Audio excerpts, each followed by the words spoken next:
Olá, eu sou a professora Érica e vou falar um pouquinho nesse vídeo sobre avaliações por competência.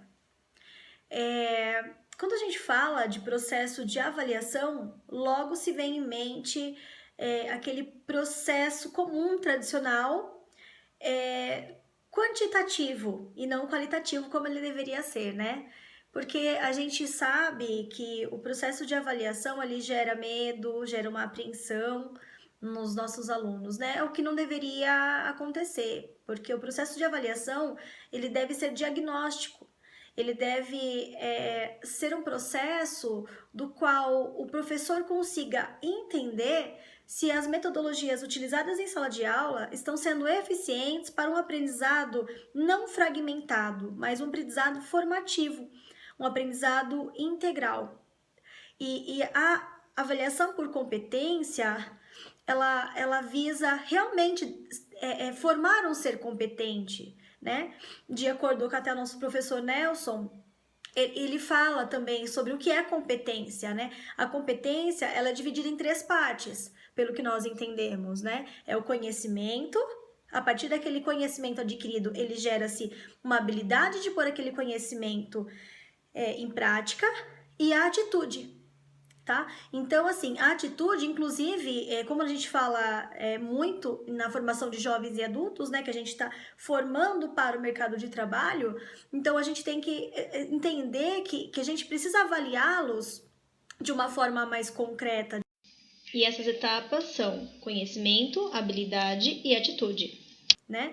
E essa competência em si, então ela é essa formação dessas três etapas, né? O conhecimento, habilidade e atitude. E o ser, ele precisa ser proativo. Porém, para ele ser proativo, ele precisa fazer o que uma empresa pede, né, de ter essa habilidade, não só o currículo em si, ele ter um curso em si, mas ele precisa ter a habilidade de colocar esse conhecimento adquirido nesse curso em prática. Lembrando que o conhecimento sozinho torna uma pessoa acadêmica. Não basta conhecer, você precisa ter habilidades, atitudes.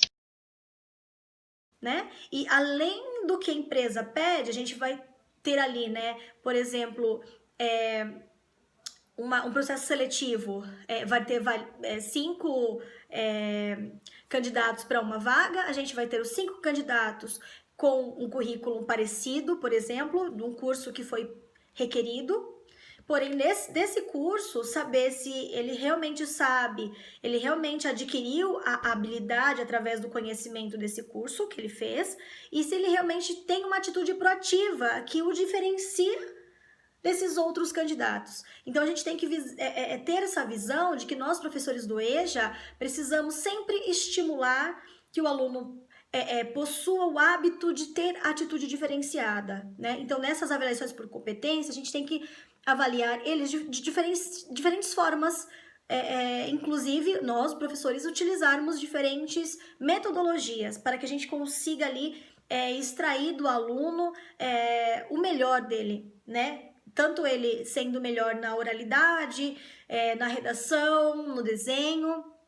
E essa avaliação por competência, então, ela é uma avaliação de forma fragmentada, de forma diagnóstica, para que ela seja somativa, para que ela seja formativa, e tudo isso faz com que a gente consiga colocar em prática, então, essa avaliação por competência, e não aquela avaliação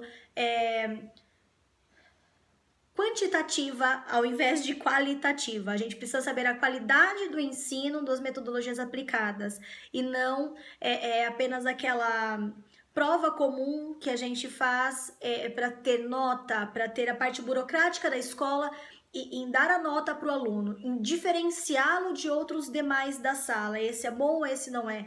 Então a gente tem que entender que às vezes esse aluno ele pode ter uma certa dificuldade em expressar numa dissertação o que ele entendeu, mas ele poderia expressar melhor numa oralidade, ou ele poderia expressar melhor num desenho, num teatro, né? A gente sabe que a gente fala aí de diferentes tipos de inteligências, né? A gente já estudou falando sobre inteligências múltiplas e isso tem tudo a ver, né? Segue uma imagem com alguns exemplos para relembrarmos essas inteligências múltiplas. Outro eixo que a gente pode, de repente, puxar aí com relação à avaliação por competência é que ela define-se como um processo de grandes passos, né? Por exemplo, vamos falar de 4 deles principais, né? Que é a definição de objetivos, em levantamento de evidências, comparação dessas evidências com os objetivos e o julgamento, se é competente ou não competente.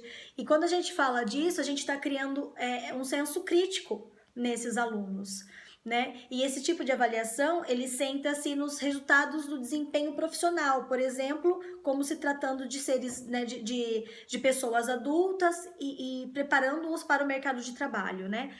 E realizando num tempo não previamente determinado. Cada um tem o seu tempo, né? Não como aquela avaliação comum que geralmente a gente estimula, se lá, temos 1h30 para fazer ou 2 aulinhas para fazer e são essas questões, né? E os resultados individuais são comparados somente com os critérios de desempenho e não com os outros processos, com os outros alunos avaliados. E isso é muito importante, né? A gente vai estar avaliando o ser como pessoa, o que ele conseguiu desenvolver durante todo esse processo de aprendizado e não comparar ele um ao outro, porque nós não somos iguais uns aos outros, não temos as mesmas habilidades. Então, você avaliar por competência seria avaliar o seu desenvolvimento num todo, porque a formação, ela deve ser, como nós falamos no início do vídeo, ela deve ser integral e não fragmentada, né? Então, esse processo de avaliação por competência, lembrando mais uma vez, né, que a competência, ela é o conhecimento, a habilidade e a atitude, tá? Então, não tem como avaliar por competência se essa competência está fragmentada, se ele tem só o conhecimento, não tem habilidade e logo mais, consequentemente, não vai ter a atitude.